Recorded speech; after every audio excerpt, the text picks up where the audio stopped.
lo vi, o tal vez como decidí mirar. Nada puede perdurar, a excepción de la transformación. ¿Cuándo fue la última vez que sonreíste de tan solo recordar? Bueno, acá estamos de nuevo en otra edición de Contala Como Quieras. ¿Cómo va, Emi? ¿Cómo estás? Bien, Seba contenta. Hoy tenemos una súper invitada. Vamos a charlar de muchas cosas.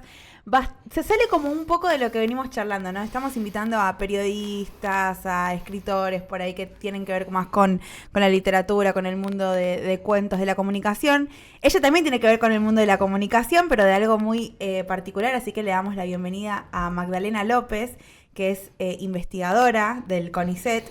Y ella se define en Twitter, que lo copié acá porque me parece muy gracioso, como... Dice, pampeana por nacimiento, porteña por residencia y paraguaya por corazón.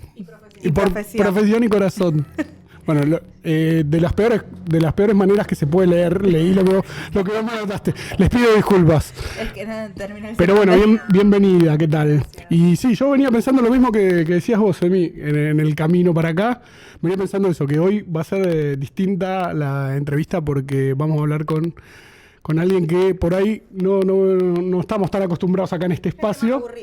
No, para nada. No, al revés, para nosotros es mucho más entretenido porque veníamos con entrevistas a todo el palo de cosas que ya sabemos. De la comunicación, la literatura, que nos gusta muchísimo, por supuesto, también. Pero bueno, nos interesa también mucho lo que haces vos. Y sobre todo la política, que vamos a charlar un poco. Bien. Venimos con días muy tranquilos a nivel políticos, así que no pasa nada.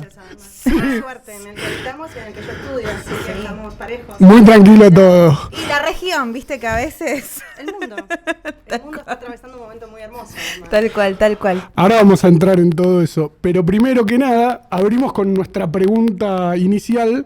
Tenemos una cortina, un tema de los chicos del plan de la mariposa. El tema llega, y en un momento de la canción dice: ¿cuándo fue la última vez que sonreíste con tan solo recordar? Me parece una frase re linda y te queremos preguntar eso. ¿Cuándo fue la última vez que sonreíste con tan solo recordar? Tengo una cosa espantosa que es que me río mucho de mis propios chistes. Es una cosa muy egocéntrica que debería tratar la terapia si fuese terapia. Y me río. Venía acá en colectivo y me reía de un tuit mío de hoy a la mañana. Es una muy linda frase y es una práctica muy saludable, se la recomiendo a todo el mundo. Reírse está muy bien. Así sí, que tal cual. Vale, y muy necesario. Vale reírse de lo que sea. De los propios chistes, de los ajenos, de todos. Me río mucho de mis propios chistes. Me parece muy gracioso, si no, no los diría. Hago mi propia curaduría y está bien. Bueno, bien. Y la otra pregunta que también siempre hacemos es, bueno, por ahí en este mundo uno está acostumbrado a las profesiones más duras, ¿no? Aquellas que vos vas, en una mesa de 10 hay 3 o 4 que estudiaron administración de empresas. Marketing. Sí, pero hay muy poca gente que va por otro lado, ¿no? O que busca otra vía. ¿Cómo llega esto de estudiar, de ser investigadora? ¿Cómo llega esto de estudiar? Es espectacular. Ser investigadora, pero además la elección de elegir un país, ¿no? Que por ahí no es tan llamativo o bueno, no tiene tanta mediatización en Argentina o por lo menos en la región. Yo primero sostengo fuertemente que las profesiones más duras y las mejores son electricistas, albañiles. Ahí está la posta de quienes que mueven el mundo. Sí. Después están nosotros que hacen los números sobre cómo explotar mejor al resto. Pero esa para mí es... Yo siempre quise ser electricista, además. Así que tengo ahí una cruzada que me encantaría desarrollar en algún momento. El dato. Después, yo cuando tenía 16 años, yo vengo de La Pampa y tenía que elegir qué quería estudiar y a dónde iba a estudiar y cómo me iba a mantener, y como mi madre, que no estudió y que no terminó la secundaria, la terminó cuando ya era adulta, de hecho, inspirada en sus hijas que estaban en la universidad, tenía que elegir, bueno, cuál iba a ser el destino y cuánta plata yo iba a poder destinar a ayudarme y cuánta plata iba a tener que generar yo siendo moza, que es un poco lo que hice, profe de inglés, moza, telemarketer, todas esas cosas que hacemos. ¿Viniste a estudiar a Buenos Aires? A Buenos Aires, sí. Yo quería ser traductora. Y tuve un viaje, un poco también en una escuela secundaria pública, un viaje de intercambio con estudiantes cubanos, que no era un viaje de turismo, sino un viaje de ir a conocer cómo era el sistema educativo allá. Todo wow, pará. Contame cómo pasó eso. ¿Cómo no fuiste a Bariloche a A que los chicos se disfracen de mucamita, que está buenísimo. No, fui a Bariloche, fui a Cuba con una docente de historia que tuvo la brillante idea de agarrar a los 30 mejores estudiantes de 5 comisiones de secundaria y decir, el que pueda pagarse el pasaje, vamos a ir a Cuba, vamos a hacer un intercambio. Esto, en el 2000, antes justo, yo egresé con la crisis del 2001 del secundario. En ese momento fui a Cuba y me acuerdo que una persona de allá, un profesor de primaria, me dijo, pero con todo lo que tenés para decir, ¿por qué querés dedicarte a traducir lo que dicen otros? Y me pareció como magnífico. Igual siempre me hubiera gustado ser traductora, además de electricista, ven que yo tengo un montón de vidas que tuve que dejar de lado. Entonces ahí decidí estudiar ciencia política, un poco en contra de todas las recomendaciones de mi familia y de todo el mundo que me conocía en ese momento. Y cuando estaba terminando la carrera, tenía que especializarme en algún país, elegí primero Perú y después una amiga paraguaya también, ¿no? La fuerza de los vínculos sociales y de los lazos afectivos. Una amiga paraguaya que volvía todos los veranos a Paraguay a visitar a su familia, hija de una migrante trabajadora que vivía acá, me dijo, ¿por qué no venís conmigo a Paraguay? Te quedás conmigo unos meses, tenemos estadía gratis y haces tu trabajo final en Paraguay, no en Perú, porque no había nadie que me financie ir a Perú. Y era carísimo ir a Perú porque Perú es otro destino, es un destino mucho más turístico, cuyos precios están atados al dólar y a todas esas cosas internacionales. Entonces me fui con mi amiga a Paraguay y terminé haciendo mi tesis de grado sobre Paraguay, que era una monografía final, y luego presentándome a CONICET con ese tema, porque yo digo que una vez que entras a Paraguay nunca más lo puedes dejar, digamos, como que te atrapa, tiene una historia fascinante. Entonces lo pude hacer gracias a CONICET, y a que CONICET en ese momento le pareció pertinente que Argentina estudie Paraguay, algo que es muy pertinente, pero que a CONICET muchas veces no le resulta y depende mucho de los ciclos políticos y de los momentos del gobierno, de cuánta plata se está destinando a la ciencia. 100%. Y ahí se incluye o no. Es más fácil si estudias un país europeo porque te financia el mismo país europeo, ¿no? Claro. Lo que tiene Paraguay u otros países, puede ser Bolivia o incluso a alguien de Paraguay que quiera estudiar Argentina. Nuestro problema es la baja incidencia que tiene darle financiamiento a nuestras ciencias, y entonces nos cuesta ir a estos países sin financiamiento. Pero en ese momento lo pude hacer gracias a CONICET. Bueno, una vez que empecé, nunca más dejé, y eso fue en el 2008. Bien, ya un tiempito. ¿Qué es eso que te sorprende o que te sorprendió cuando llegaste a Iba a Paraguay? preguntar exactamente lo mismo. Porque, bueno, paraguaya, acá, me vine a vivir en el 2005 cuando tenía 7 años. Y yo todos los años es como, espero que sea diciembre para volver, para estar con mi familia, para prender el tatacuá, para hacer la chipa, la sopa, el tereré, 100%. Bueno, hay un chiste hace poco, 3 de agosto del 2024, ya sonó Marco Antonio Solís, Navidad sin ti en el barrio. O sea, mi vecino no está atravesando un buen momento. Maduro lo tenés adentro. Pero eso es algo muy, muy típico de ahí, de Paraguay. A mí o sea, hay como un cliché, pero que es verdad que la gente es encantadora, esto es una realidad. Hay momentos en los que, yo siempre digo que hubo momentos en los que es hostil Paraguay, pero no porque sea hostil el país con los migrantes o con los turistas, o con las investigadoras que estamos funcionando como turistas en ese momento, sino porque es hostil con la clase trabajadora. Es un país cuya economía es tan expulsiva que ha generado estructuras urbanas que son hostiles con la clase trabajadora. Y cuando yo voy a Paraguay, si bien soy una curepa, es decir, vengo de Argentina y hablo como curepa y yeyeo, que es algo que en general se asocia más al porteño y a gente de clase alta, porque van muchos inversores de clase alta porteña o de clase alta terrateniente de las provincias agroganadeiras.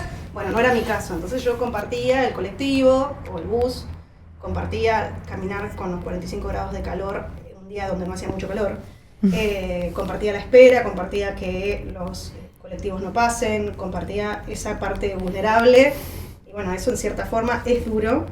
Por ahí la gente que dice que va de turismo 5 días y se queda en lo que yo llamo Asunción Miami, que es como una zona muy fantástica. Sí, lo que pasa es que, claro, lo que es turismo siempre está bueno, te diría casi todo, qué sé yo, cualquier lugar que vas a hacer turismo está buenísimo, porque vas en plan turista. Totalmente. Esto es completamente distinto. Bueno, pero bueno, perdón, seguí con lo que ibas a contar. No, claro, lo que iba a decir es que esa es una parte de la ciudad que hay que tenés, y lo que te repone a eso es la calidez de las personas, ¿no? Entonces, cuando dicen, no, porque Paraguay la gente, parece un cliché porque lo decimos todos, pero hay algo que tiene que ver con los lazos sociales para reponerse a la ausencia del Estado. Esto lo han estudiado muchos académicos, mucha gente en el mundo, muchos sociólogos, pero vos lo ves funcionando. O sea, Cualquier persona que vive en un barrio más vulnerable económicamente sabe que los lazos sociales son los que te rescatan de... La solidaridad es distinta, sí. Totalmente. El vecino es parte de la familia. Son familia con los vecinos. Incluso el que no te conoce. Incluso el que no te conoce en momentos de urgencia o de emergencia va a entender la relevancia de se está inundando el barrio, quiénes son los que están más abajo en la crecida, que pasa mucho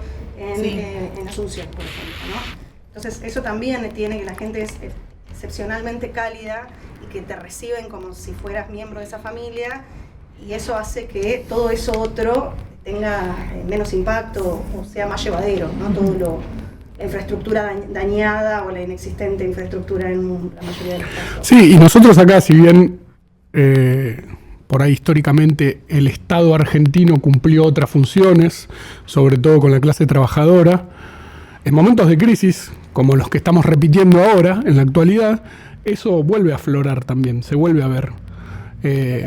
En algunos lugares, ¿no? Por supuesto, pero vuelve a aparecer la solidaridad, el, che, ¿qué necesita el de al lado? A ver en qué le puedo dar una mano, en qué puedo ayudar. Sí, habrá grupos que se sentirán más interpelados por el nuevo discurso exacerbadamente individualista, que no es solo nuestro, está pasando en Europa, digo, es un momento post-pandémico, se volvió el mundo muy individualista.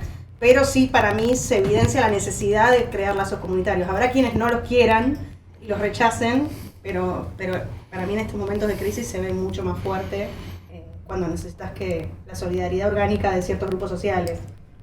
Y si tuvieras que comentarle a alguien, ¿qué es lo que se aprende o qué puede aprender uno cuando estudia sobre un país, ¿no? Como un país latinoamericano, que no es tan turístico, que no tiene tanto destino turístico, no sé.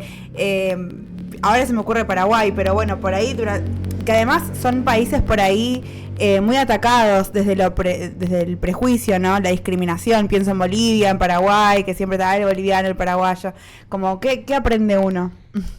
Bueno, lo primero, por ahí mi tarea inicial conmigo misma fue desasnarme yo de Paraguay, ¿no? Yo había estudiado una carrera y había hecho una especialización latinoamericanista, y Paraguay había sido un texto en una materia, de entre 12 materias con 70 textos cada una, ¿no? Como esa era... Yo lo primero que tuve que hacer yo es yo misma reconstruir un montón de información que no tenía en mi formación original. Antes pasaba lo mismo con Bolivia. Después la Bolivia de Evo hizo que Bolivia se vuelva un país relevante para América Latina por un montón de cosas, por la gestión de los hidrocarburos, por la gestión del gas sobre todo, que tiene su propia particularidad. Entonces eso hizo que empecemos a saber más de Bolivia. Y por su cambio también su reivindicación de pueblos originarios. Además, en términos estadísticos, demográficos, mejoró la calidad de vida, mejoró el índice de desarrollo humano. Digo, hubo cosas que Paraguay y Bolivia se estudiaban como tándem, es decir, eran países que tenían desarrollos parecidos, y después de la incorporación de los indígenas al mundo de la política, si lo queremos para sacarlo de solo Evo, pues sería injusto creer que solo Evo, bueno, ahí se despegan. Paraguay sigue quedando como menos desarrollado en términos de desarrollo humano. No digo en términos de macroeconomía, porque cada vez que digo esto aparece un economista que me dice, la macroeconomía paraguaya, sí, está buenísimo, es verdad, está la macroeconomía paraguaya, es verdad que controlan la inflación. El problema es a costa de qué, ¿no? Entonces, a costa de seguir perjudicando los índices que se pueden llamar más de desarrollo humano o de calidad de vida, o hacer más digna la pobreza, no sé cómo. Pues ya no podemos decir que no haya pobreza, ¿no? En este mundo. Entonces hay que tratar de dignificarla, no sé, como tratar de hacer menos terrible, ¿no? Que los grandes problemas, el problema de la macroeconomía es que no te cuenta cómo se reparte todo eso. ¿A quién le toca cada cosa? No, o que se Porque sostiene... si vos la macroeconomía te da fenómeno, pero tenés un 1% de la población que vive de lujo y el otro 99% pasa hambre... O que se sostiene, o que no hay inflación y se sostiene esta macroeconomía estable a fuerza de que no existan convenios colectivos de trabajo y los trabajadores están casi sin representación sindical porque la legislación desalienta activamente la formación de sindicatos, y además los sindicatos más fuertes, que son los públicos, los de los empleados estatales, digamos, en Paraguay, están fuertemente cooptados por el mismo partido de gobierno. O sea, sí, bueno, está bien, tenés aplastados los salarios, digo, ¿no? Que es la dinámica inflacionaria argentina está muy asociado a, bueno, además del bimonetarismo y el problema del dólar, que Paraguay lo tiene mucho menos, al tema de los salarios. Si aumentan o no los salarios, si los salarios alcanzan la inflación, si quedan por abajo. Digo, la estrategia de Milei es aplastar los salarios para bajar la inflación, ¿no? Es esto lo que está haciendo desde desde que asumió, tratar de que baje la inflación a fuerza de aplastar, de pisar el salario y que el salario no suba. Bueno, en Paraguay está casi naturalmente pisado ese salario.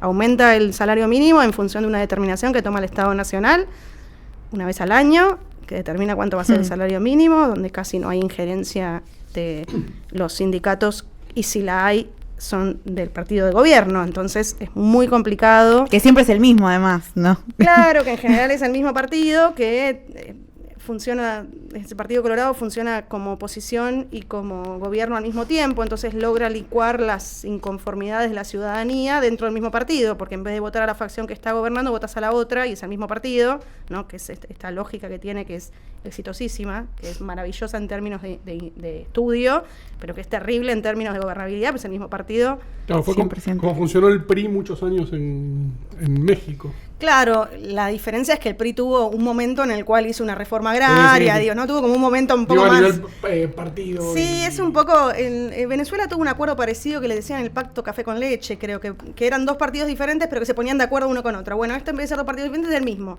Entonces ahora está Mario Abdo, que es el expresidente, es una de las facciones, y la otra es la de Cartes, que en realidad es el presidente actual. Cartes es el expresidente, el presidente actual es de esa facción, y son las dos que se disputan, pero en realidad es como medio dibujada la disputa, porque luego votan como dentro del partido todo. Comen asado todos juntos los domingos después. Y sí, se reparten todos. Entonces eso es, digamos, la famosa macro paraguaya, tiene ese problema de que es, bueno, pero ¿qué pasa abajo? Lo mismo que dice, bueno, vayan los argentinos a invertir a Paraguay porque es estable. Es verdad que es estable, pero el Fondo Monetario Internacional y el Banco Mundial no paran de decir el Estado tiene que proveer algunos servicios más. Este modelo económico, no estoy hablando de que para lo está que lo diga el Fondo Monetario Internacional. Claro, no lo dice, no sé, el espíritu de Che Guevara. Lo están diciendo dos actores internacionales que se caracterizan por incrementar ganancia con préstamos, ¿no? Sí, no sé, como esas, y con determinar cómo debe desarrollarse económicamente el capitalismo. Que el Estado intervenga lo mínimo posible. Total. Y bueno, ellos están diciendo que el Estado tiene que intervenir más, tiene que hacer caminos, tiene que mejorar la salud, tiene que poner más educación. Esto no funciona sin inversión del Estado y aún así... Sí, no descubrieron la pólvora, pero bueno. No, claro, están diciendo algo... No, y que de hecho lo dicen para que los negocios sean mejores y más viables, no por una cuestión de humanidad. Totalmente, y otro elemento que suelen marcar, que es bastante interesante también, es que denuncian que no hay seguridad jurídica. Es decir, Paraguay tiene un entramado político, judicial tan corrupto que los mismos organismos internacionales dicen, acá no van a llegar inversiones de calidad, porque también tenemos que hablar de la diferencia entre quienes, si venís a lavar dinero narco a un país, o si venís a hacer inversiones de calidad o inversiones... Nosotros estamos camino a eso. Más al dinero narco, claro, pero entonces estos organismos dicen, si vos querés inversiones de calidad en desarrollo, incluso si querés una minera, digo, no te estoy pensando que venga Samsung a poner una fábrica para hacer celulares, que sería como lo más dinámico en términos de empleo. No, llevarse recursos. Incluso si querés que venga una minera, si querés que venga la minera de los piratas y no tenga seguridad jurídica. Y Paraguay no tiene seguridad jurídica, pero lo dicen todos los organismos internacionales. Entonces, hay inversiones y hay un montón de casos. No sé, hay un abogado que se llama Guillermo Ferreiro, que es bastante conocido por denunciar estas cosas, donde, no sé, empresarios españoles fueron con algún, insisto, no estoy diciendo que sea la cruzada socialista ni nada, estoy diciendo una persona que quiere invertir para sacar plusvalía y llevársela a España. Negocios, sí. Y puramente. Aparece un título trucho y le terminan robando la tierra y al final termina todo arreglado por un juez comprado por alguien que tenía un contacto con un partido, que generalmente es el Partido Colorado, porque es el partido de gobierno, no porque tenga alguna... Digo, porque es el partido que tiene acceso a dominante, cosas, claro, es el que tiene el poder. Sí. Entonces, en términos políticos. No hay seguridad jurídica, es decir, vos podés ir a invertir y si vas a invertir puede que termines habiéndolo perdido todo y encima tenés que, tenés que producir un montón de cosas que el Estado no garantiza para que vos puedas extraer eso que quieras extraer o producir eso que quieras producir y demás, ¿no? Ahí se entiende por qué tienen tanta fuerza lo que se llaman los gremios. En Paraguay los gremios son las asociaciones empresariales, que también me parece como que las cámaras de comercio acá. Como la rural. Claro. La rural se llama gremio productivo. Eso me parece que es magnífico. Yo entrevistando a una persona en la rural me dijo, nosotros no necesitamos sindicatos, pues ya tenemos gremios. Y en realidad estaba diciendo que los trabajadores no necesitan sindicatos, claro, porque los empresarios tienen gremios. Es que se llame gremio me parece una cosa magnífica. Sí. Los gremios producen, sobre todo los agroexportadores, los que nuclean a personas que se dedican a exportar del sector primario, producen sus propios caminos, financian sus propios puertos. Entonces luego te dicen, no, ¿qué impuestos voy a pagar yo si este camino me lo hice yo y lo pagamos entre los 35 primeros? Es el sueño húmedo de Milei. Es Es que cuando el año Era lo que pasado decían se hizo en- famoso el programa propuesto por Milei, yo me acuerdo que hice un hilo donde dije, pero todo esto pasa en Paraguay, Paraguay viene del futuro a decirnos que esto no funciona. Claro. O al menos no funciona como dicen que funciona.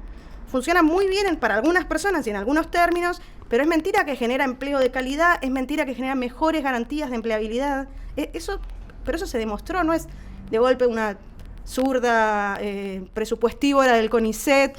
No, pero esto está, los números, esto lo está diciendo el Banco Mundial, esto lo dice el Fondo Monetario Internacional, no lo digo yo trasnochada luego de escuchar un discurso, no sé, de Trotsky. Escuchando un disco de Silvio De Rodríguez. Silvio Rodríguez, estaba pensando lo mismo. Pero volvamos un poco para atrás. Perdón, Sí. yo hablo No. mucho, muy rápido y la gente se marea. No, perfecto, así los engaño a todos. Esa es mi vida. No te queremos interrumpir mucho porque es muy interesante lo que contás. Y aparte acá estamos con otra especialista del Paraguay también. Más o menos. Yo soy muy especialista en comida nada más, así que... En comida típica. Es muy En comida importante. típica. Es un aporte muy importante. Doctorado. Cuando empezás la carrera y empezás a pensar que te vas a dedicar después a Paraguay, a especializarte en Paraguay, ¿qué es lo primero que empezás a descubrir de Paraguay? Que nos contaste que en la carrera no tuviste mucho material. ¿Qué es lo que empezás a descubrir y que te atrae?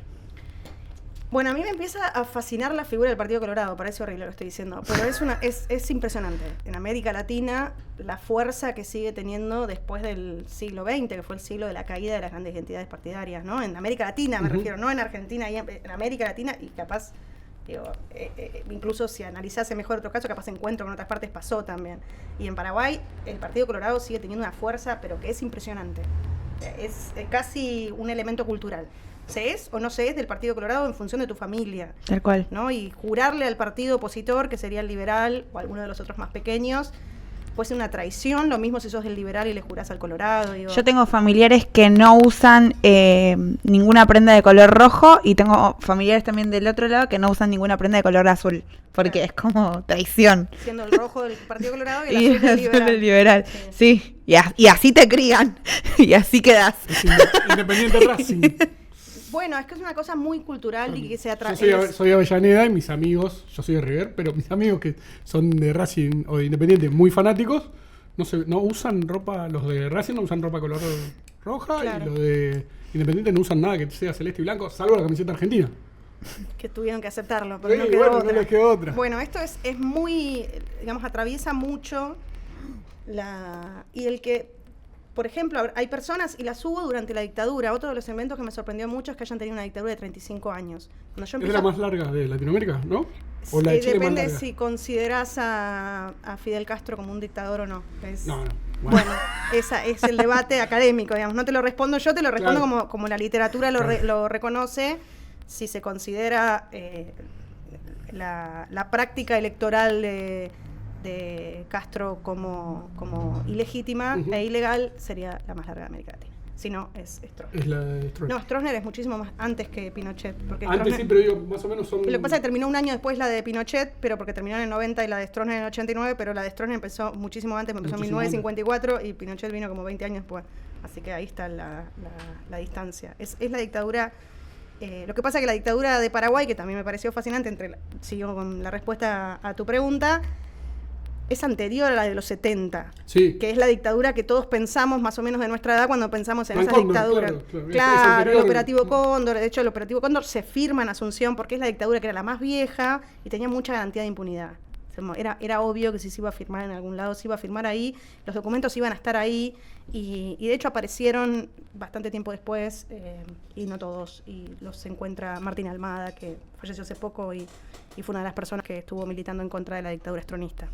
Pero para mí la dictadura de Stroessner también. Cuando yo empecé a estudiar Paraguay era más joven yo que la dictadura de Stroessner. O sea, tenía más años esa dictadura que yo. Para mí era una cosa impensada, sobre todo habiendo nacido yo en el 84, después de nuestra dictadura, y sabiendo cómo había funcionado ese pequeño periodo, comparado con el, fue larguísimo también, Sí. pero comparado con el paraguayo, lo que pudo haber sido esta intensidad de violación sistemática de derechos humanos extendida en 35 años. Para mí fue como, me rompió la cabeza.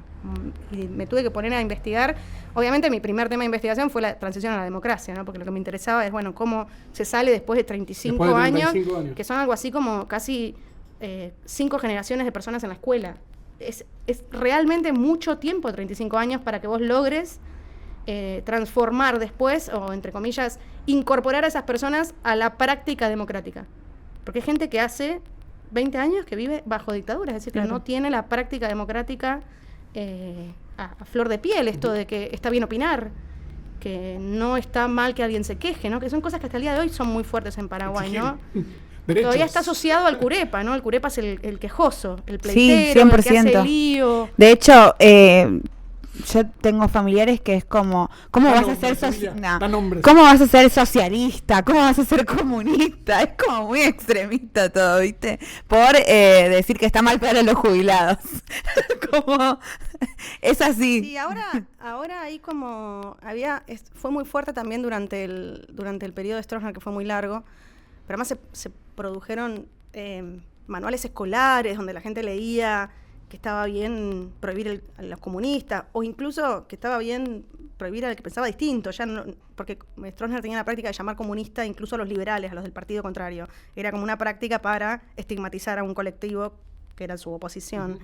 Y era muy fuerte la idea de la ideología foránea. Eso era lo que unía al relato stronista y que lograba apoyo en la sociedad. Era, bueno, ¿por qué vienen con estas ideologías de afuera? Si nosotros somos paraguayos nacionalistas. Exactamente. Es como un conservadurismo nacionalista que era muy exitoso en Paraguay y que es muy exitoso hasta el día de hoy. De hecho, hace poco Paraguay rechazó un dinero de Naciones Unidas para financiar las meriendas escolares porque decían que venía con la ideología foránea de la ideología de género, ¿no? Es muy fuerte, y a mí eso me pareció cuando lo conocí muy difícil como tarea de ciudadanización. Digo, cómo toda esta gente que hace tantos años vive bajo dictadura empieza ahora a tener prácticas democratizantes en su vida cotidiana, ¿no? En su trabajo, ¿no? Empezar a opinar. Es muy difícil de cambiar eso. Es una forma de pensar la vida social la que tenés que cambiar, la vida en comunidad. Y hay literatura o, no sé, por ahí, canciones que hablan de toda esa época, de toda esa... Porque, bueno, acá es rock nacional, ¿no? Un poco, pero en Paraguay, que está por ahí un poco más ligado a la polca, a la guarania, ¿hay algo de eso? No, igual hay también rock nacional, y también hay rock de protesta y demás. Hay mucho de la literatura, porque está Roa Bastos, que fue el ganador del Cervantes, ¿no? Que es como el gran escritor. Lo que conocí de esa época de Paraguay, lo conocí pero también está Roa... Casaxia o Casachia o Casaquia, como le quieran decir, que fue militante del Partido Comunista. Comunista. El Partido Comunista Paraguayo, claro, pero él vivió en Rusia, digo, ese era abiertamente comunista y por lo tanto perseguido como tal. Y ellos escriben, ¿no? Roa quizás es como la pluma más selecta, porque además tuvo que exiliarse, entonces es el que vivió... ¿Estuvo en Argentina? Sí, estuvo en Argentina mucho tiempo, después se fue a vivir a Francia, donde dio clases, y después en España ganó el Cervantes y logró como cierto reconocimiento, pero la mayor parte de eso lo estudia una compañera nuestra que se llama Carla Benis. Ella es especialista en Roa Bastos, compañera del grupo Paraguay, y bueno, la producción más densa de Roa Bastos es en su exilio en Argentina. Hace poco escribí un artículo sobre cómo que Argentina haya entrado en el juego de la transición y la democracia con Alfonsín, si empujó o no. Lo que yo quería ver era si había empujado o no a Paraguay a salir de la dictadura, ¿no? Cuando Argentina elige de presidente a Alfonsín en la primera elección democrática luego de la última dictadura, todos los otros países estaban en dictadura, ¿no? Bueno, empiezan al año siguiente Brasil y Uruguay, y empiezan a salir en el 84, y los únicos que quedaban al final eran Chile y Paraguay. Y Alfonsín tenía una relación muy cercana con los exiliados paraguayos que estaban en Argentina, sobre todo con los exiliados del Partido Colorado, del mismo partido que Stroessner, digamos, ¿no? Y lo que yo quería ver era si es verdad que los yanquis son los que ayudaron a Paraguay a salir de la dictadura, que es lo que se dice en todos lados, o si había habido alguna influencia latinoamericana. Y el primer detalle que yo encontré es que Alfonsín nunca le aceptó a Stroessner reunirse, que es algo muy común. Gana un presidente en América Latina, sí, y se junta por lo menos con los de su por una cuestión protocolar, se juntan. Exactamente, por eso es tan desagradable cuando alguno no lo hace, ¿no? Cuando alguno empieza a decir que el presidente al lado es un comunista sucio, ese tipo de cosas que están pasando ahora, eso se considera en relaciones internacionales una pésima estrategia. Aunque te caiga muy mal el presidente al lado, no importa. Bueno, Alfonsín lo hizo con Stroessner, porque no lo consideraba un presidente, era un dictador. Entonces, es muy interesante. Me fui a hacer trabajo ¿cómo se llama? El archivo que está frente, el archivo de Cancillería que está atrás del barrio 31, de hecho. Entras por el puerto, ahí. El archivo de Cancillería se llama. Bueno, me fui ahí y empecé a ver que había un montón de pedidos de Stroessner y que Stroessner aparecía en lugares diciendo, a pesar de que el presidente argentino no me ha dado la entrevista, otra nota al señor canciller, el secretario general de Stroessner volvió a llamar requiriendo la reunión con Alfonsín. O sea que hay algo ahí de clima regional que también empuja a los dictadores a irse, ¿no? Por eso es tan importante revisar como lo que pasa en toda la región. Y a mí eso yo no lo sabía. Que, por ejemplo, Alfonsín había tenido esa decisión. Yo no soy alfonsinista ni radical, digo, no estoy teniendo acá un momento romántico con ninguna figura y menos con la UCR en este año que habito, pero me pareció muy interesante para pensar las articulaciones entre países y cómo probablemente nadie sepa esto, porque probablemente nadie sepa mucho de Paraguay en ese momento, y Alfonsín le destinó mucho a su canciller y puso gente muy estratégica en tratar de alentar la transición a la democracia en la región, porque para él era requisito fundamental para que se desarrolle el capitalismo y que pudiéramos negociar. Digo, pensándolo ahora, pensemos ahora si nos conviene pelearnos con Brasil por cosas sobregiradas y sobreideologizadas como si eso no comunista, no sé, un tipo que acaba de sacar 4 millones de personas de la pobreza. No importa mucho. Bueno, esas cosas son las que del Paraguay del pasado, que hablan del Paraguay del presente, que hablan de la región y que hablan de Argentina, digamos. Sí, es que Latinoamérica es como que vivimos muy desconectados, ¿no? Y en la educación también no vemos historia latinoamericana en la secundaria, que deberíamos verla como... O vemos del descubrimiento, entre comillas, el descubrimiento de América, como sí, ese. Ahí se termina todo. Claro. Sí, o sea, ahí. Después es como que... Y por ahí cuando San Martín, como hasta ahí llegamos, sí. Hasta las independencias. Las independencias no se ven como un proceso latinoamericano. No, pero... Y fueron súper latinoamericanos, pues, o sea, San Martín como libertador de Perú, no solo en Argentina. No, pero creo que ahí hay como una centralización en historia argentina y también hay críticas sobre eso. O sea, creo que cuando nos metemos en lo que vemos en el secundario, a nadie le parece suficiente, a todo el mundo le parece de más, pero sí, para mí a nivel universitario se dejó completamente de lado. Pero algunos países van ganando. Es una decisión también sobre por qué, intuyo yo, como es una elección pero muchas veces. Algunos países van ganando relevancia. En Venezuela no se estudiaba hasta que se empezó a estudiar.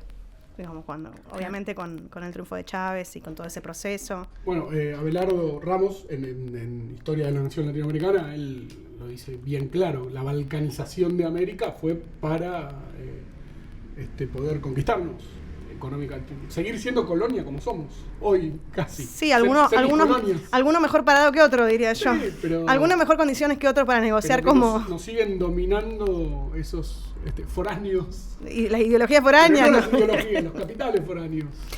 Yo quería ir más a una pregunta como...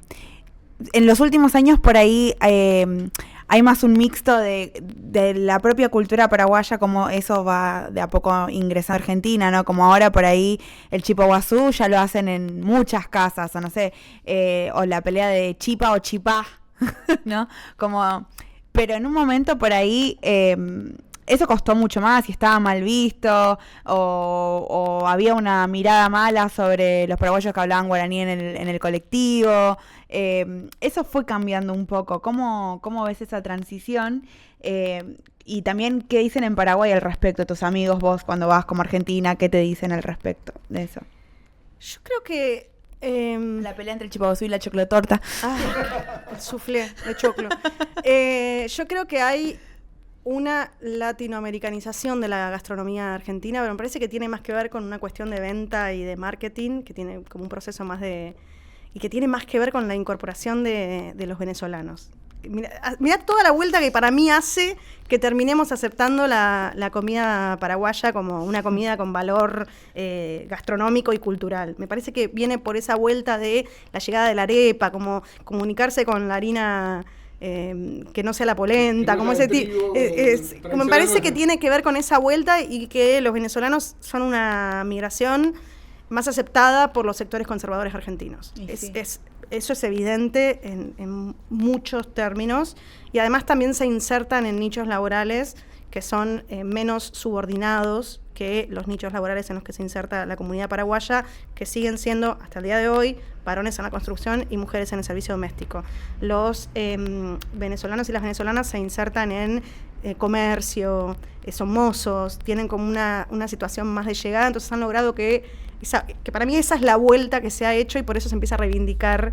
Sí, muchos llegan como profesionales también. Tal cual. Sí, exactamente. Y al colectivo paraguayo todavía eso no le llegó. Voy a decir 3 cosas sobre los migrantes y las migrantes paraguayas. La primera es que ya no eligen a ya no eligen a Argentina como destino preferencial. Sigue siendo la colectividad más grande la que hay en Argentina, porque hay un stock muy grande que es casi de 670.000 personas, pero muchas veces el destino prioritario es o Brasil con la barrera del idioma, o Estados Unidos con la barrera del idioma, o España, que es el ideal, ¿no? 100%. El que efectivamente muchos no llegan hasta allá, y muchos hacen como un trampolín intermedio en Argentina. Entonces hacen la primera migración a Argentina y luego a España. Pero ahora se están viendo, de hecho, ya si uno más o menos sigue las rutas aéreas, se va a dar cuenta que ya existe un vuelo que hace Asunción-Madrid directo, y antes no existía. Eso te está determinando que ya hay alguien que está consumiendo eso. Sigue siendo un sector pequeño, pero digo para que sobre todo por este fantasma argentino de que los paraguayos vienen en masa, y que todo ese desastre que se describe año tras año y que se va a describir cada vez más, porque cuando entramos en crisis económica empieza la xenofobia a explotar de una manera... Es absolutamente ridículo, porque la población migrante en la Argentina está en sus términos casi más bajos históricos. Sí, el problema es que de esos... el problema es cómo se estructura, eso es lo segundo que iba a decir, es cómo se estructura las representaciones sociales de los migrantes. Yo no creo que haya mejorado la imagen de los paraguayos en la población nacional. Lo digo desde sin datos. Lo digo desde una percepción. Esto no es un dato científico. Habría que hacer una buena encuesta para ver... ¿Cómo lo logras? Encuestando gente. Tenés que encuestar gente en distintos lugares. Muy caro.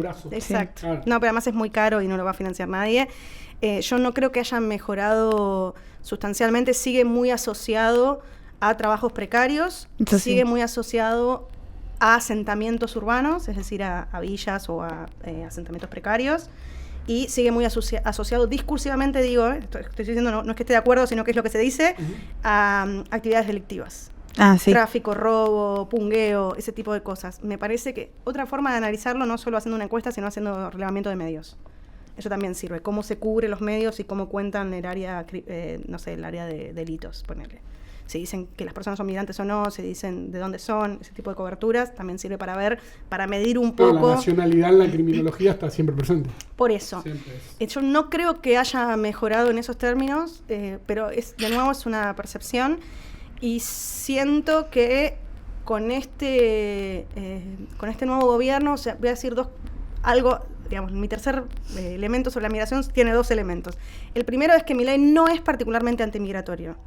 Hay líderes políticos que construyen su discurso con una política absolutamente antimigratoria. Milei no es el caso. Macri lo era. Bullrich. Esa es la segunda pata. Esa es mi segunda pata de ese comentario, con exactamente. A la cabeza en el ministerio. Milei no lo es, y además ha tenido un acercamiento muy agradable y carismático con los venezolanos. De nuevo, por lo que dije primero. Sí, obvio. Vieron que mis respuestas tienen un sentido. La gente piensa que yo me perdí, pero no me perdí. Yo sé lo que quiero decir.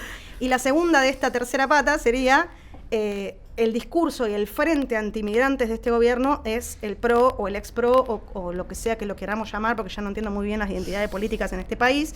Por suerte estudio Paraguay, entonces estoy salvada. Colorado, todos y listo. Pero ese sector político sí es fuertemente antimigrante, y Macri siempre fue particularmente antimigrante de país limítrofe.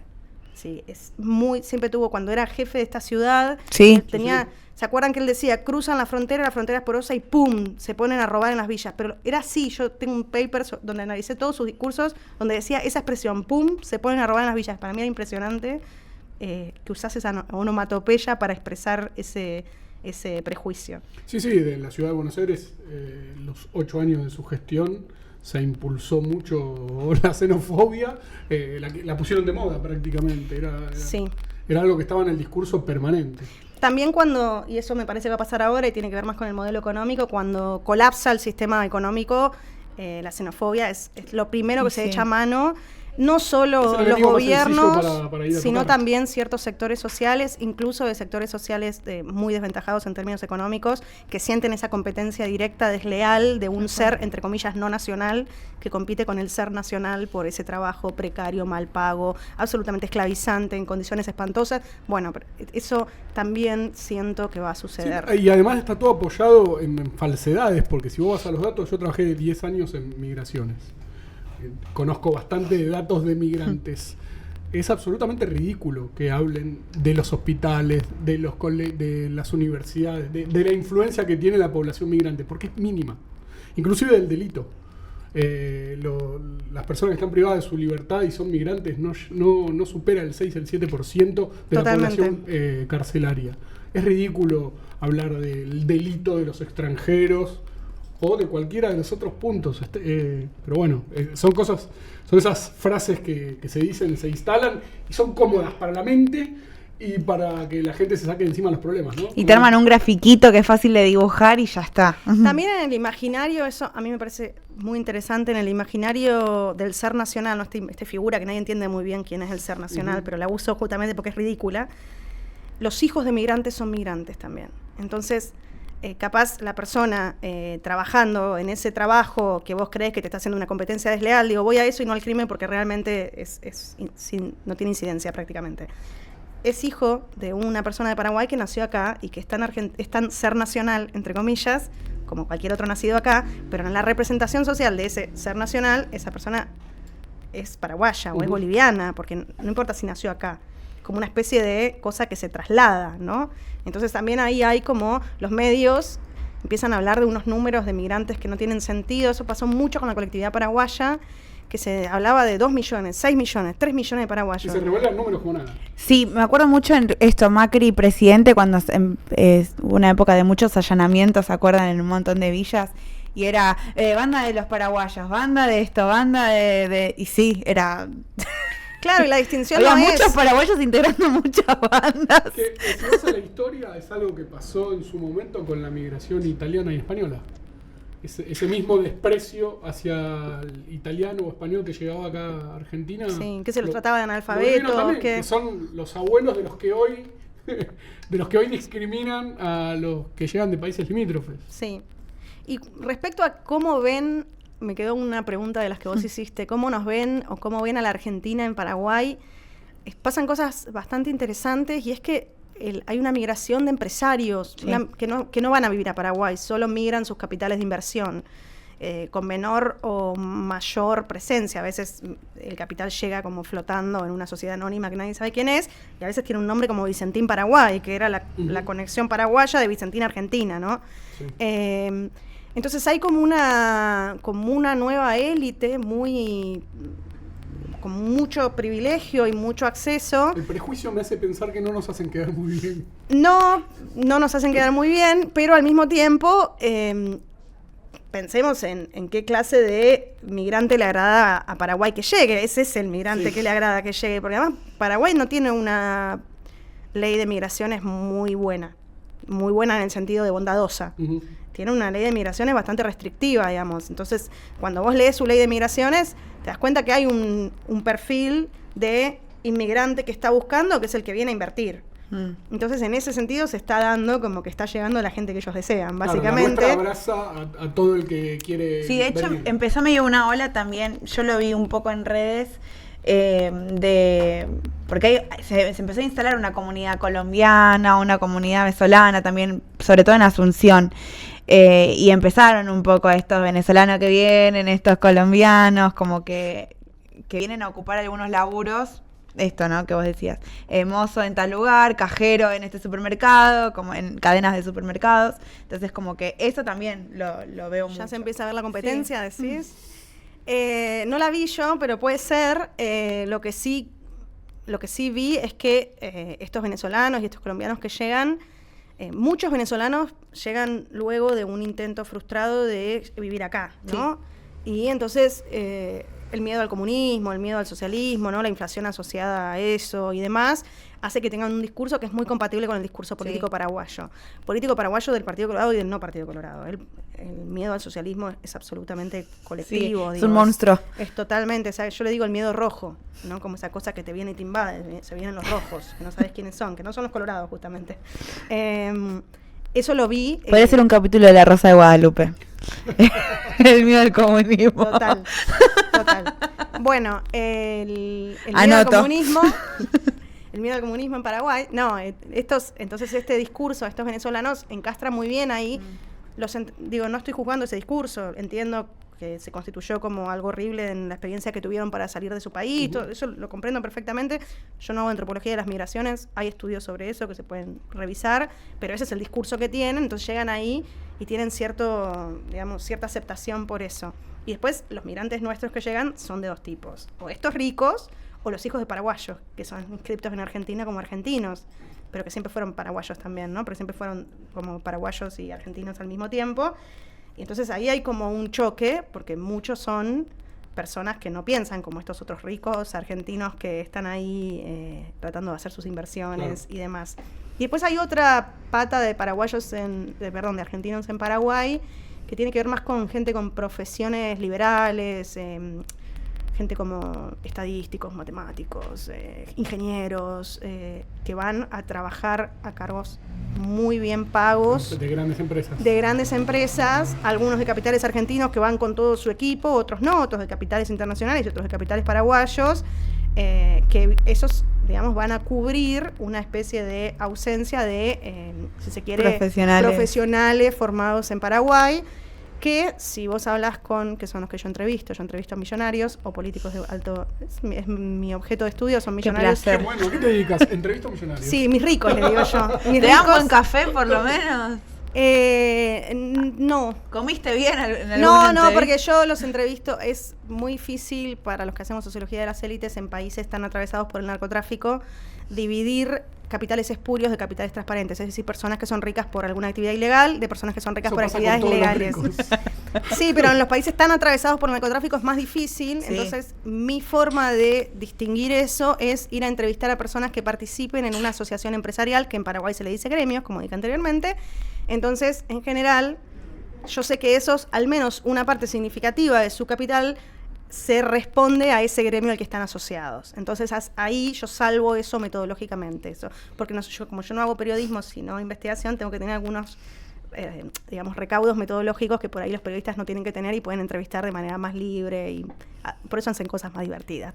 ¿Cómo llegás? Hoy justo escuchaba una entrevista a Leila Guerriero, periodista, investigadora, y decía que su gran deuda pendiente era las crónicas o los perfiles sobre estos tipos superpoderosos de ricos del mundo, que nunca tuvo la posibilidad de acceder, porque no te dan el lugar, no te dan el espacio, están blindados.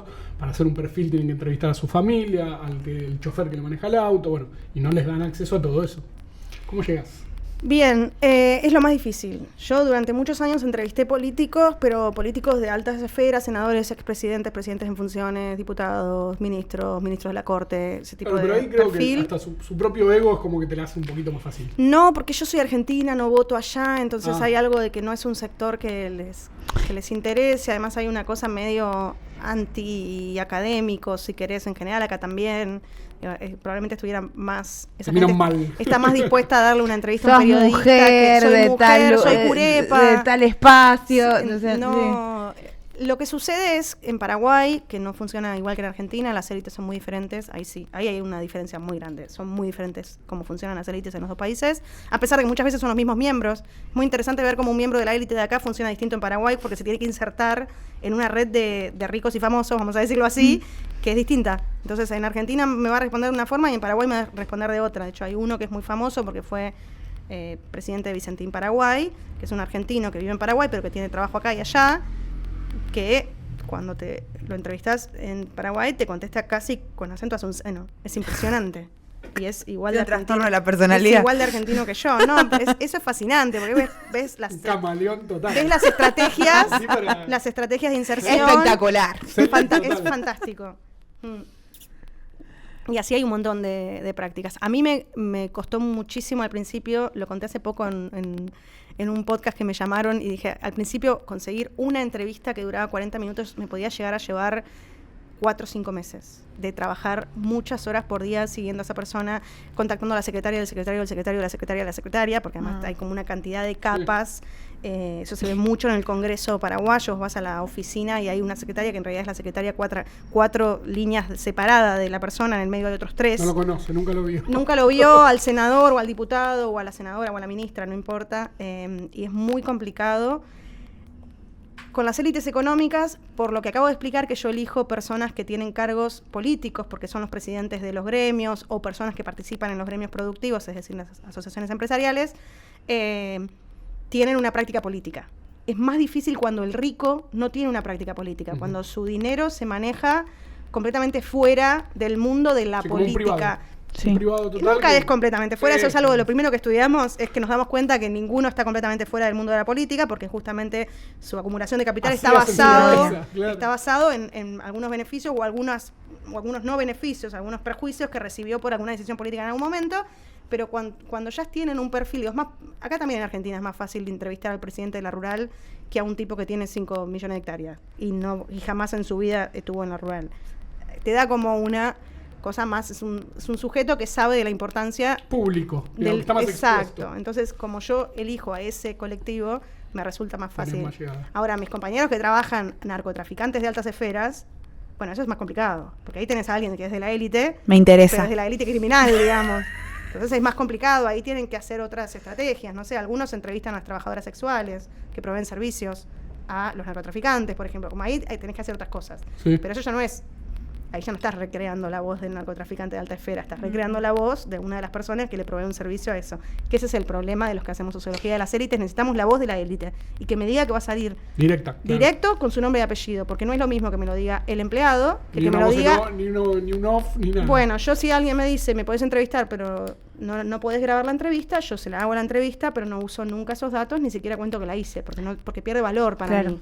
De estos personajes que están vinculados a la política, que vos vas y sabés que hay un despacho que tiene el nombre o que ocupó cargo en la presidencia o lo que fuera, ¿qué fue lo más interesante? Y también por ahí, ¿cuál fue el personaje, no sé, como que más que te dejó después reculando, ¿no? No por todo lo que te dice, sino por cómo es, porque todos son medio personajes en Paraguay. El más extraño, la entrevista más extraña que hice a políticos en funciones o que tuvieron alguna función política expresa es a Lino Oviedo, que lo entrevisté 15 días antes de que tuviera el accidente. Tremendo. Pero nunca me dejó grabar la entrevista, entonces una entrevista que yo nunca pude usar, pero fue muy increíble. Y otra que me resultó extrañísima es a Calé Galaverna. Calé Galaverna es un sujeto que está en el Congreso, que estuvo, ahora ya no está. ¿Calega es el nombre? Calé Galaverna. Calé le dicen porque era calecitero, supuestamente. Galaverna estuvo en el Congreso desde que volvió la democracia. Y hasta hace 4 años, 3 años. 2 años. Hasta hace 2 años que fue primero diputado y después fue siempre senador. Y dejó a su hijo. La banca casi te diría que la hizo trasladar a su hijo. Es medio hereditario. Y eso. Es muy impresionante porque era muy tímido. Y yo no me hubiera imaginado jamás que un tipo que fumaba fuma todo el tiempo, fuma. Que parece siniestro. Que parece maligno. Era una persona muy tímida para hacer una entrevista y prácticamente no me miraba. Eso, por ejemplo, me descolocó porque uno ve esa imagen pública y se imagina una especie de todoterreno. Un tipo que además tuvo como videos incluso sexuales que se le filtraron, y un tipo que la vio. ¿Cuántos años tiene Calé Galaverna hoy actualmente? Yo creo que debe tener como 80, ¿no? Sí. Más o menos. Sí, en funciones no. Está su hijo. Heredó su hijo. Está su hijo, sí. Y eso también fue muy extraño. Digo, extraño en función de esto. Y otra muy extraña fue otra en off, que no puedo decir quién fue, pero es una persona que ahora es muy famosa y que tiene un cargo muy, muy, muy, muy alto, que me dijo que él no estaba en contra de la legalización del aborto porque era un liberal en serio y que nunca lo iba a decir en público. Y ahora hace poco salió a decir que las mujeres que abortaban debían ser metidas en la cárcel. Eso me pareció, eso también me pasa. Gente que me dice cosas. O otra también así muy interesante es una persona que estaba en la Corte Suprema enemistadísima, pero muy, muy enemistada con otro sujeto públicamente que me dijo, que yo le conté que no estaba consiguiendo la entrevista con esa persona, y me dijo, lo llamamos, si yo soy compañero de esgrima. No, es espectacular. Y yo lo llamó y se hablaron en altavoz. Y mediáticamente se ven y se tiran un tiro cada uno. Eso pasa en casi todo. Eso me pareció. Eso pasa en casi todo. Que hagan esgrima, ya que hagan esgrima me parecía fantástico. Y pero acá se van esgrima. Hay muchos políticos de alto nivel argentinos que se van de vacaciones juntos y después nunca piquioley. se matan. Después se matan mediáticamente. Para mí que hicieran esgrima en un país que hacen 45 grados de calor a la sombra me parecía misterioso. Yo me quedé fascinada. Y con los de las élites económicas, lo más divertido es cuando les empiezo a decir como, pero ya me dio este otro la entrevista. A mí me gustaría también tener su voz en mi trabajo. Ahí lo enganchaste. Eso es fascinante también. Y habla de cómo, de las disputas internas que hay y de las que no nos enteramos. La competencia, los celos, el ego, ahí juega todo. No, y también, le habrá hablado de este tema que yo pienso tan distinto y que Claro. no, bueno, vení. Quiero dar mi versión. Haceme las preguntas. Después capaz ni le pregunto de ese tema yo, ¿entendés? Porque ellos no saben qué les voy a preguntar, pero eso es fascinante. O no sé, ya hablé con esta cámara que es exportadora de carne de primera calidad con sellos ISO de no sé cuánto. Y la de ustedes no tiene eso, pero también me gustaría tener... Bueno, está bien, vení. Como también competencia en términos de la importancia que tiene ese actor gremial, entre comillas, en los términos de lo que se dice gremio en Paraguay, ¿no? Dijiste algo que me quedó, que es que las élites paraguayas y argentinas son distintas, son completamente distintas. ¿Por qué? ¿Qué nos puedes contar de eso que te marca a vos que son tan Usos distintas? y costumbres. Claro, bueno, primero justamente por la potencia de las relaciones sociales, Paraguay es mucho más, son élites más clánicas, más familiares, mucho más familiares, ¿no? Y hay una traslación. Bueno, te acabo de decir que un tipo se retiró del Senado y quedó el hijo. No quedó él, lo eligieron al hijo también, pero él hizo lo posible para que el hijo quedara, entonces, y quedó el hijo, ¿no? Bueno, sí, no pero pibes no que es lo salieron puso a del dedo. secundario y ahora no recuerdo, pero fue directamente a ocupar un cargo prácticamente, Sí, ¿no? hay mucho, pero eso también pasa con el mundo de lo privado, si queremos pensar en las élites económicas y no solo en las políticas. Es una reproducción más familiar del poder. Eso acá no se da tanto. Las élites económicas en Paraguay tienen una reproducción muy clánica y además muy asociada a las élites políticas, pero muy asociada. Asociada al nivel de que es muy probable que una persona con alto acceso a capital económico tenga un primo que es senador, realmente es familiar la relación. Claro.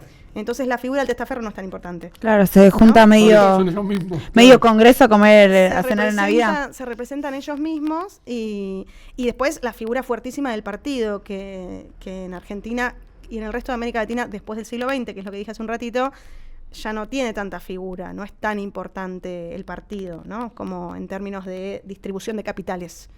En Paraguay sí, por ejemplo, el presidente de la Cámara Argentina, de la CAPASU, la Cámara Paraguaya de Supermercados, era liberal y apoyó explícitamente al candidato que perdió en las elecciones, del partido que perdió, de la alianza que perdió, que era Efraín Alegre, si no me equivoco, y tuvo que renunciar a la Cámara cuando ganó el otro presidente. Renunciar a la Cámara, es un tipo que tiene una cadena de supermercados, a su Cámara, que no es política, que es una Cámara comercial. ¿Entienden cómo hay un solapamiento con el partido? Locura. ¿Por qué? Porque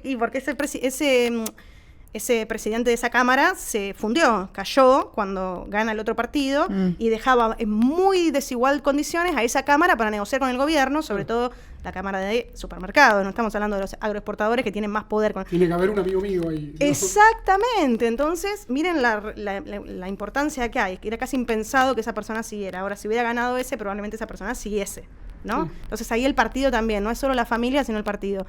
En Argentina no es que no suceda esto, los Grobocopatel son toda una familia, no estoy diciendo que no, pero tienen una incidencia menor. El partido tiene una incidencia muchísimo menor, ¿no? En términos de partido, como no quiere decir que no se identifiquen conservadores o distribucionistas, no, pero el partido como partido tiene una incidencia menor que la que yo identifico en las élites paraguayas.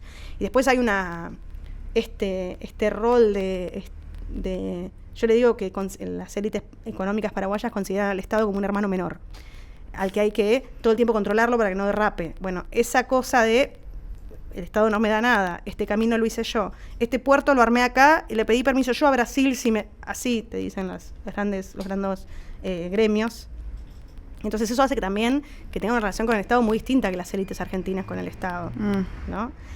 Las élites industriales argentinas tienen una relación muy cercana a ciertos gobiernos y de mucha dependencia, si queremos. El gobierno argentino tiene que proteger a las élites industriales. Los financian y los protegen.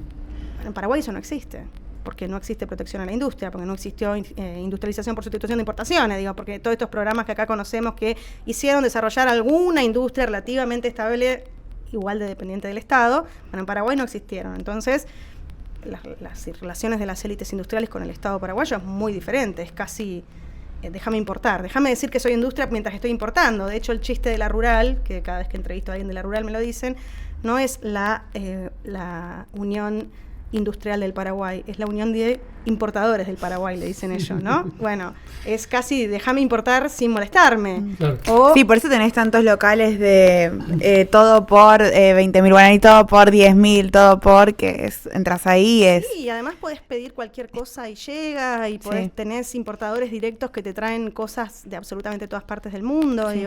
Tiene una política de apertura comercial impresionante Paraguay en ese sentido. Hace rato nos comentabas cómo era la visión, o hablamos un poco de los medios paraguayos, de los medios argentinos sobre los paraguayos que viven acá. Y la visión de los medios del Paraguay sobre los paraguayos que viven acá, ¿cómo la ves?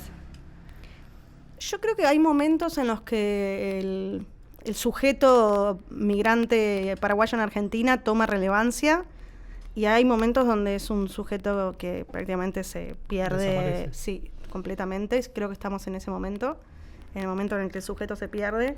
El sujeto paraguayo viviendo en Argentina fue muy fuerte durante el gobierno de Fernando Lugo, porque Fernando Lugo hizo una campaña, primero porque además se logra el voto en el exterior en ese gobierno, ¿no? Durante ese gobierno, no es algo del gobierno, sino que lo venían militando los migrantes hace mucho tiempo. Entonces ahí tuvieron como una gran llegada. Pero yo no veo ahora que el sujeto paraguaya viviendo en Argentina sea algo que le interese mucho a los medios de comunicación paraguayos. Se entretienen bastante con lo que pasa en Paraguay.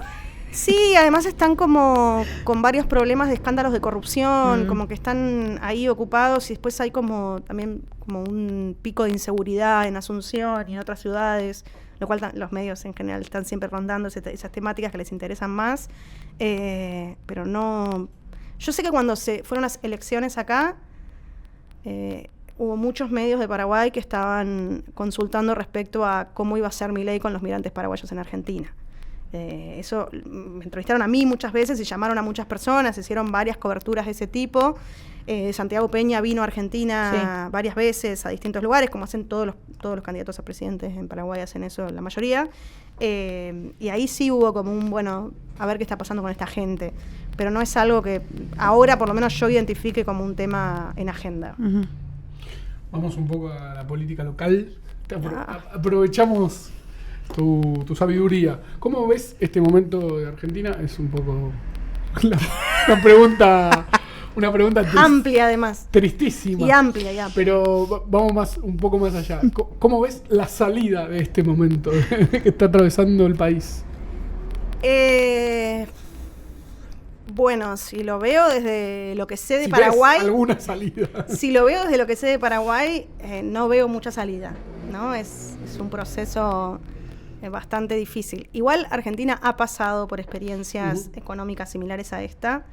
Quizás lo que a mí más me preocupa, y esto tiene que ver con que pasamos por esta experiencia económica después de la pandemia, con un montón de cosas que eso significó, lo que más me preocupa es la fuerte estigmatización a la protesta social, que eso es algo que Argentina no tenía antes. La gente no creía que estaba bien pegarle a un maestro, y nadie pensaba que estaba bien pegarle a un jubilado.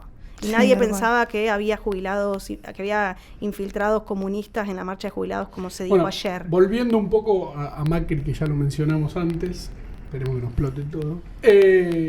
Durante el gobierno de Macri también vivíamos eso de represión en cada marcha.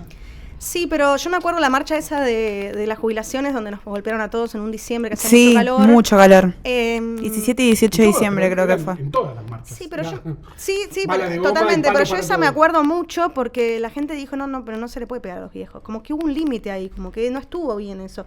Patricia Bullrich siempre quería que pegar a los viejos. Siempre le quiere pegar a alguien. Es el objeto, es su objeto de terapia, probablemente charle sobre por qué quiere pegar a los viejos todo el tiempo.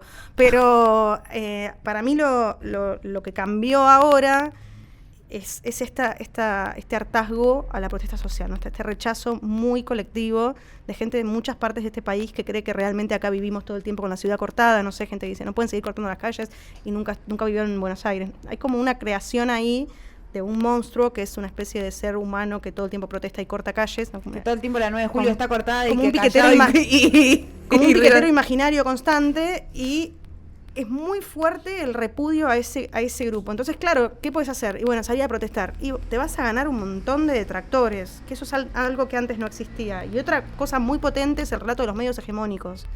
La otra vez leía un trabajo en una revista académica comparando cómo habían sido las coberturas de las marchas del año pasado como en distintos años y de los 90.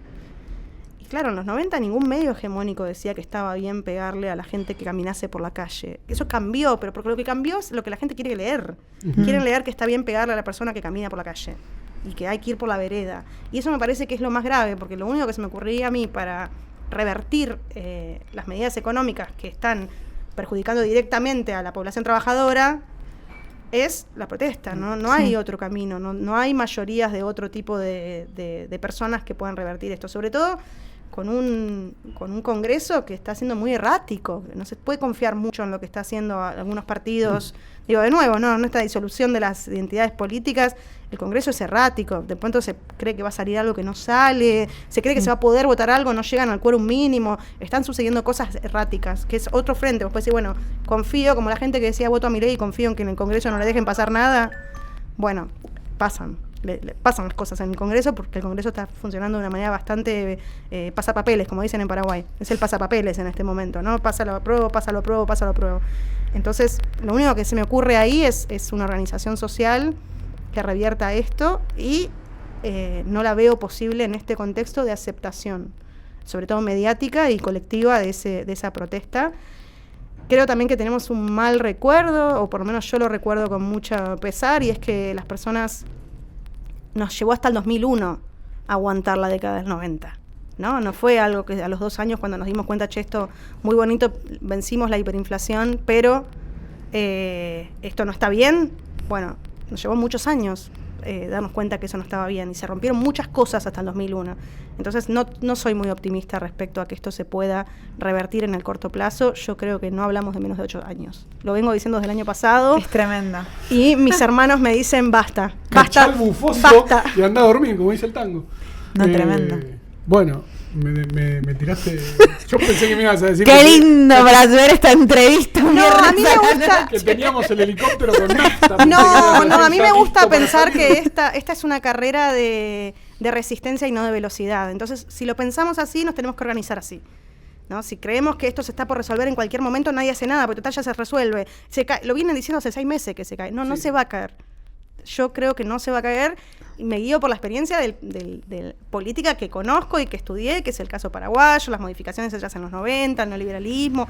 Bueno, para mí No, es... lo que pasa es que yo también creo lo mismo, que en términos objetivos son 9 meses de gobierno, es muy poco tiempo para que se caiga un gobierno recién elegido, nuevito prácticamente, pero por otro lado también pienso, bueno, ¿hasta dónde y hasta cuándo nosotros como pueblo vamos a soportar esto? Porque es todos los días un avasallamiento de algún derecho, Sí. o seguir perdiendo. ¿Cuánto más te da el bolsillo? Hay mucha para gente seguir? que no tiene idea de que esto está pasando también, ¿no? Estamos como en una micro 100%. burbuja de Sí, sobreinformatización, y sabemos mucha gente no sabe que está pasando esto. Y no me refiero a gente que no puede comer. Que no sabe o que digo, no quiere enterarse. Es como. que no me está importa. resolviendo otros aspectos Sí. de la vida, y que entonces tampoco está tan al tanto de las decisiones que se toman. Y después hay un factor fuertísimo, que es el antiperonismo, ¿no? Que ha hecho que cualquier cosa que se haga que no sea peronista está bien, porque al menos Sí. garantiza que no haya peronismo. Esto también está Es que funcionando el así. antiperonismo hizo que este señor llegue a ser presidente Sí, de la también Argentina. es el Algo que antiperonismo. con muchos otros factores, no es una sola cosa, ¿no? Pero digo que uno de los más fuertes me parece que fue el antiperonismo, que es que venga cualquiera que no sea un peronista. Sí, la desprolijidad Y del llegó gobierno cualquiera. de Alberto Fernández, ¿no? La desprolijidad en un montón de términos, no me refiero a los últimos sucesos, sino a la desprolijidad de su gobierno en su gobierno. Fue paupérrimo. Y la fase final de la economía, ¿no? La fase final Ujú. me refiero a antes de perder las elecciones. Sí, sí. Que con el candidato que era el candidato a nuevo presidente, eso no Como iba, ministro de Economía. no algo iba a que no- funcionar bien, claro, no, eso, creo que ahí hubo algo, hay algo muy aleccionador en el pueblo, odio esa categoría, pero no me sale otra, digo, en las personas que habitan este país respecto a la inflación. Es realmente, es desoladora la inflación en un montón de grupos, hasta en los inversores industriales es desoladora la inflación, digo, es un adoctrinador poblacional, para mí Sí, perfecto. sí, sin dudas, sin Entonces, dudas. Y los que somos un poquito menos jóvenes, por no decir otra cosa, teníamos también presente la hiperinflación, que fue devastadora. Era tristísimo estar en la cola del supermercado. Yo era chiquito, igual, aclaro. Estar en la cola del Casi bebé. Estar en la cola del supermercado y que te cambiaran el precio de las Mi abuela cosas me lo contó. con los productos en con los productos Sí. en la mano. Era Pero además, aunque incluso a las personas que... A mí eso me gusta siempre cómo lo explica Mariana Heredia, que ella también hace sociología de las élites argentinas, no paraguayas como yo, y ella dice... Es como, no solo a las clases populares afecta la inflación, las clases medias son afectadas claro. por la inflación y las clases altas son afectadas por la inflación. Entonces vos tenés un elemento que te tracciona votos de todas las clases, que es casi Sí, que no sí, sí, quedan sí. muchas de esas cosas. No hay grieta ahí. Ahí no hay Claro, grieta. y uno que te dice, yo voy a pisar la inflación, está bien, voy a pisar la inflación empobreciendo a los pobres, no me importa, yo te voy a pisar la inflación. Sí. Y así lo vota la clase baja, la clase media y la clase alta. Es que de hecho, por eso lo que decías vos, que llegamos desde el 89 al 2001, porque lo que logró Menem en ese caso, hoy vamos a romper todo directamente, fue eso, fue terminar con la inflación Claro. a un costo altísimo para el país. Un costo que además los académicos venían avisando hace un montón. Che, miren que va a pasar esto, ¿eh? Pero tuvo su Miren que va a reelección, pasar no le esto. importó a la gente. Que es lo mismo que está pasando ahora. O sea, yo Tal creo que hay cual. varios de los que desde el año pasado... Bueno, yo en mi familia soy la pitoniza, porque yo cuando Milei fue elegido diputado, yo dije, este tipo va a ser presidente en la siguiente elección. Por Y Dios. mi hermano- Piti la numeróloga. Tal cual. Y mi hermano me dijo, deja de batir cualquiera. Entonces quedó el grupo familiar, que yo soy la pitoniza. Pero bueno, pisar la inflación es lo que explica que se haya reelegido a Menem, el miedo a que volviese el fantasma de la hiperinflación, digo, que retornase. Y ahora es muy probable que pase algo así, como no, pero pará, la inflación está bajando. No, pero está bajando por todo esto, que es lo que no es deseable. Pero está bajando o no. Sí, claro, con salarios pisados, matando el consumo. Y es una forma de Sí, bajar sí, la sí, inflación, que a mucha gente, con tal de que no haya inflación, no le parece tan Dejando afuera- éticamente reprobable. Incluso gente que está siendo desventajada por estas medidas, Mm. cree que es mejor una inflación controlada que cualquiera de otras opciones. Entonces, me El parece que comunismo. el que supo leer eso es él. Y ganó, digo, no es solo el antiperonismo, sino además... Sí, sí. Además le dijo que la inflación es un problema del peronismo, ¿no? Eso lo dejó también claro, como para él la inflación venía por ahí. Pero lo que supo acomodar es la inflación. Y la estrategia del peronismo de poner a Massa, que era el que estaba generando esa situación, no fue exitosa, digamos. Lo vimos, a los resultados nos remitimos. Pero bueno, ahora lo sabemos todos, ¿no? Ahora todos creemos que sabemos por qué ganó Milei. Tipo, a mí me daba risa porque ni bien ganó Milei, había 50 libros sobre por qué ganó Milei. ¿En qué momento escribieron esto? ¿Hace 2 días?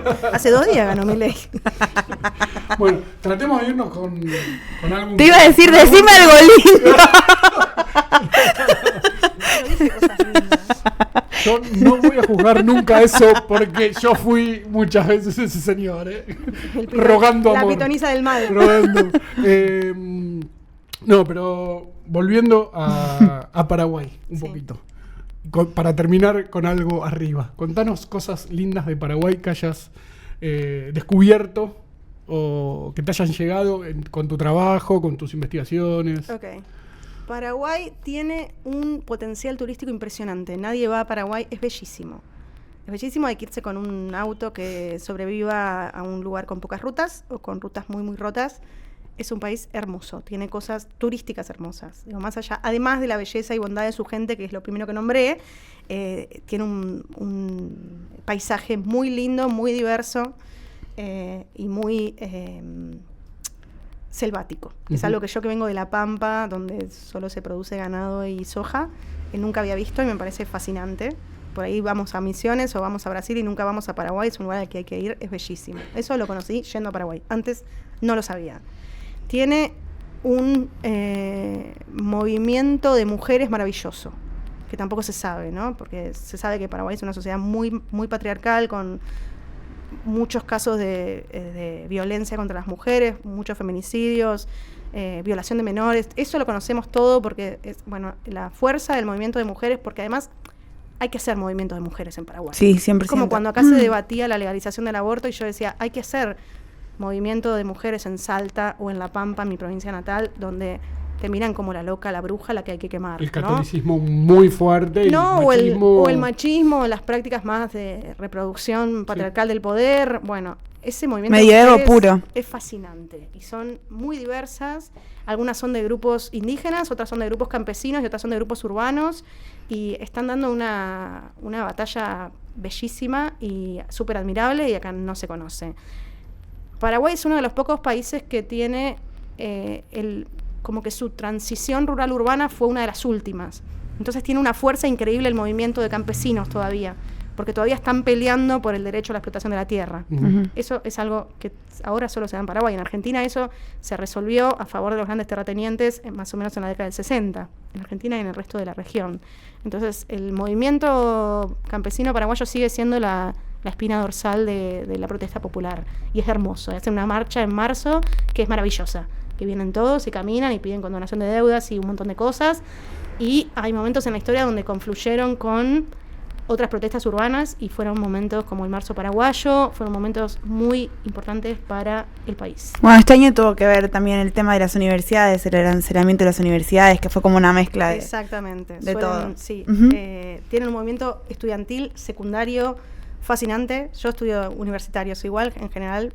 De hecho, es como mi colectivo está ahí porque muchos son del Partido Colorado y demás, pero el movimiento secundario paraguayo es una cosa increíble. Hay chicas que hablan, bueno, ahí confluye también el movimiento de mujeres y el movimiento de estudiantes secundarios, que se le plantan a los ministros, que hacen cosas en los medios. Son movimientos muy creativos porque son numéricamente pequeños. Entonces tienen que hacer uso de obligados a la creatividad, la performática. Y claro, porque digamos la gracia de la Universidad Argentina es que haces una marcha como la que se hizo en todo el país y fueron millones de personas. Sí. Entonces ahí lo que tiene es un impacto numérico. En Paraguay las marchas no son numéricamente grandes, entonces hay que darle y la creatividad del movimiento de estudiantes paraguayos es magnífico. Eso se vio en las marchas universitarias. Hicieron unos videos magníficos, maravillosos, y después los resultados son igual de malos que los de acá, o igual de buenos que los de acá, digo, pero el ir viendo esos actores sociales que se contraponen a estos ricos que yo entrevisto y que le discuten, ¿no? Como aunque después esas batallas se pierdan, ese es un capital que no lo pierde la sociedad. Ese capital social es aprender a pelear, aprender a resistir, aprender a... Dar la batalla ya es un triunfo. Exactamente, y aprender esas estrategias, ¿no? Como que suene medio romántico, pero... No, pero se nota mucho. Yo el año anterior, no el año pasado, entrevisté a unos estudiantes de la UCA, que es la Universidad Católica de Asunción. Es una universidad muy grande, es casi tan grande como la Nacional de Asunción, porque cuando se cerró durante la dictadura las carreras de sociales y humanísticas de la Nacional, todo el mundo se refugió en la Católica, porque podía seguir funcionando la Facultad de Sociales y Humanidades. Ellos hicieron una toma de la Católica por un reclamo estudiantil. Cuando yo los entrevisté cómo habían planificado, ellos explicaron, bueno, nosotros nos inspiramos en la toma de la Católica anterior, que era una generación antes que había hecho un reclamo, pero en la toma de la UNA, que es la Nacional de Asunción. Y además, y ahí empezaron a hacer toda una reconstrucción de cómo habían sacado técnicas hasta de cómo marchan los campesinos en marzo para que no los repriman. Y eso decís, claro, este es el capital. Acá se va acumulando. Aunque cada batalla no tenga un triunfo, la concatenación de batallas es el triunfo, porque te va dando aprendizajes de cómo podés hacer esa nueva protesta para cuidarte, para que no te repriman. La historia siempre tiene cosas para enseñar, ¿no? Exactamente. No sé, hasta aprendieron cómo hacer una estrategia para evitar los acosos dentro de la toma, porque también hay que ver cómo funcionan varones y mujeres en una situación así y demás. Dices, claro, ¿y esto de dónde lo sacaron? Porque en el año pasado sucedió tal cosa Hubo y era... un caso. Dije, esto es espectacular. Bueno, ahí les dije algo lindo. Sí. Un montón de cosas Bien, lindas. Para irnos más contentos, un poco más contentos. Bueno, May, muchísimas gracias. Por tu tiempo, por venir. Por tu tiempo, por haber venido. Por enseñarnos. Por contarnos todas estas cosas, por charlar y creo que nos quedaron un montón de cosas más por hablar. Sí, todavía. sí. Voy a venir de nuevo todas las semanas. No, pero bueno, seguramente te vamos a volver a invitar alguna otra vez para charlar. Me parece buenísimo. Muchísimas gracias. Gracias, A May. ustedes. Gracias, Eva. Y gracias, Gaby. Gracias, Gaby, que está ahí del otro lado también haciendo posible que esto después salga en algún momento. Y a nuestros millones de seguidores. Nos vamos. Hasta el próximo. Contala como quieras. Sí, sí.